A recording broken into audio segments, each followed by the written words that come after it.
உள்ளாட்சி அரசு செய்தியால் இணைவோம். மேட்டுப்பாளையம் குன்னூர் சாலையில் கம்பீரமாக நடந்து சென்று சாலையை கடந்த பாகுபலி.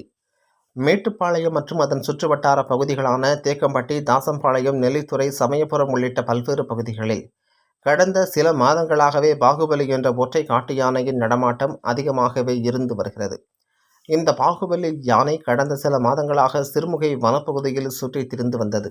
இருந்தும் பாகுபலி யானை தனது வழித்தடத்தை மறக்காமல் வழக்கமான வழித்தடத்தில் தொடர்ந்து சென்று வருகிறது. இதனால் இப்பகுதிகளில் வசிக்கும் மக்கள் அச்சத்தில் ஆழ்ந்துள்ளனர்.